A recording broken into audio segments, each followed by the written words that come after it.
This single page from Rich Dad Poor Dad explains why your salary will never make you rich, no matter how high it is. Look at this. Most people spend their entire lives moving money in a circle. Salary comes in, expenses go out. Or you have a raise, new car payment, got a new promotion, a bigger house. You're running faster just to stay in place. But rich people, they break the circle. They use their income to buy more assets that generate more income. Then they use that income to buy even more assets. It's not a circle, it's a ladder. And you can too. But first, you must understand these 3 diagrams that I'm about to show you how the poor, the middle class, and the rich manage their money. Let's start off with how a poor person spends money and why it keeps them poor and how they do it very differently than a rich person. So a poor person will never have freedom in their lives, probably is going to have a job that Kiyosaki is referring as just over broke, which is mostly true. Like if you want to reach freedom in, let's say, 10 years, just working in a job will never give you that, right? You must have multiple streams of income.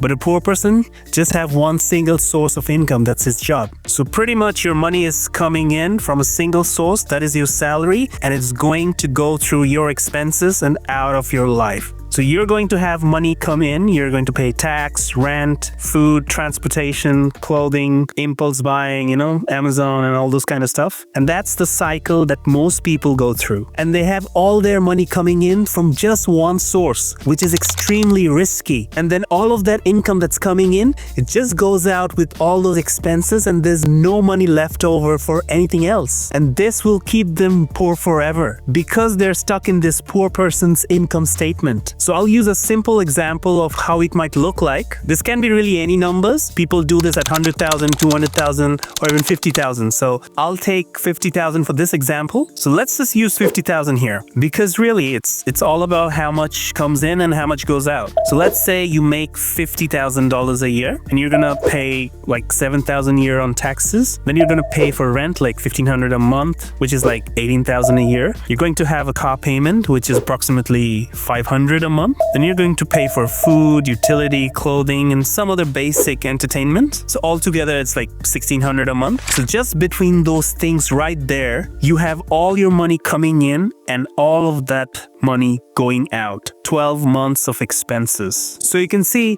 how money is disappearing so quickly when you're in that cycle. Isn't that scary? All right, now let's move on to the middle class trap. And this is where the majority of the people are stuck. But once you understand why, this changes a lot of things. So again, most middle class people will have a job making, let's say, $100,000 a year, and that's coming in through your salary from a job, right? That's the only income stream that you'll be having. But then people say, have a nice car because of course you're making 100,000, you deserve that. Then have a bigger house because of course, why not? And all those, lifestyles. But instead of the income just flowing to the expenses, it actually bypasses the asset entirely. And it goes to liabilities and it goes through there up to the expenses and them out of your life. And it's much sadder now. By the way, I do have a free financial independence calculator. I'll put the link below, and also a few important videos like how to calculate your financial independence number, what's a financial runway, the 4% rule. So all the videos, I'll put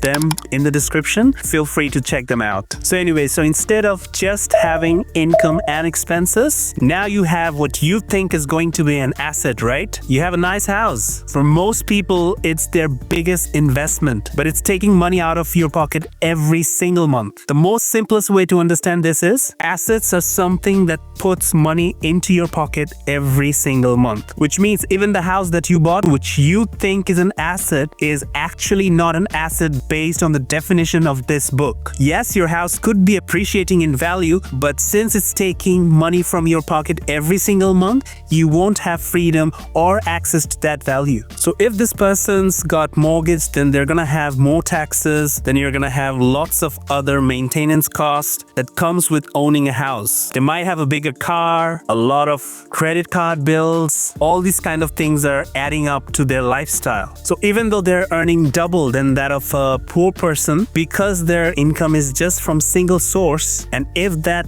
single source goes away, let's say you lose a job or, make redundant, you'll be losing your mortgage, you'll be losing your car, or at least, racking up so much more debt. And that's a very bad news. Even you don't have a job, let's say a couple of months, it's horrible. It's terrifying. So that's the trap most of the middle class people are in. The lifestyle inflation, all the liabilities they're racking up. So these sort of things, these sort of decisions are just costing them so much. They're into this rat race and they will never be free because of all these decisions that they have made with their money. So let's take another example of how a typical middle class operates. So let's say this middle class person is earning $100,000 a year. They're gonna pay probably around $25,000 to $30,000 in taxes. So meaning this person is working about 3 months a year for government. And the rich people don't do that. They don't really pay much taxes because they earn money in a different way. They don't earn money from their job. And if you see the numbers as an example, out of $100,000 of your yearly income, $30,000 is gone in government taxes. Now almost $40,000 is gone in mortgages for that nice house that you live in. Another $8,000 for car payment and for food, utilities, and other basic entertainment. You need at least $1,500 a month, which is roughly $18,000 a year. And a yearly holiday that'll cost you at least $2,000 to $4,000. So with those basic expenses, although you are making $100,000 a year, you have nothing left. All gone, even from those basic things. So this shows that if you are in that middle class trap, you're gonna never, ever gonna have freedom. If your money is following this strategy of job, then buying liabilities and all of that expenses, you will never ever have freedom. And this is why buying asset is so important. And I'm going to discuss that in rich person's income statement part. Alright, so far we have seen the income statement for the poor and the middle class. Now we'll see how the rich earns money, which is way more effective. So while having a job, a rich person will actually take that money and then they will buy assets that make them even more money every single month and then pay for all their expenses through that. I'll show you the rich column in a sec, but bear with me. But this is generally how you get to the rich column. Instead of buying liabilities like mortgage or a nice car, you buy assets that put some money into your pocket every single month. Maybe that's stock, maybe that's investment property or some investing in a business. Like for me, I invest 50% of my income in dividend paying stocks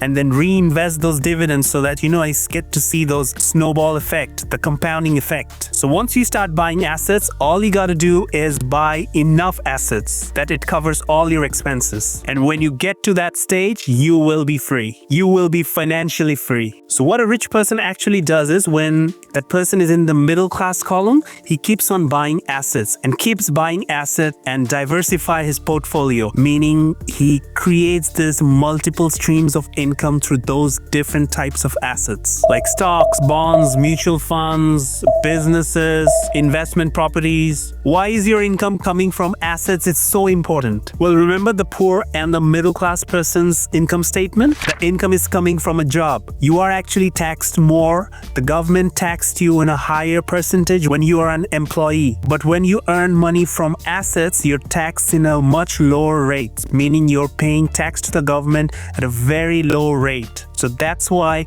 earning income from assets is so important. Let's see an example. Let's say you're still making $100,000 a year. If you get it from a job, you will be paying $30,000 in taxes. But if that $100,000 is from a business or dividends, you will be paying way less than that. And rich people do have liabilities. It's not that they don't have, but overall, they want their income from their assets to cover all their liabilities and all of their expenses. And when you get to this point where your asset column is bigger than your liability column in monthly cash flow that it brings in, you are free. And that doesn't necessarily mean millions of dollars. That might just mean that if you have $5,000 going out per month in your expenses and liabilities between your house, your mortgage, your car, and your living expenses, and you get enough assets that make you $5,000 a month. So if you have a job and you keep thinking about how to get you time freedom, this diagram will help you to get that clarity. And it's so important to have that clarity. Having this clarity will help you to set those financial goals and move forward with those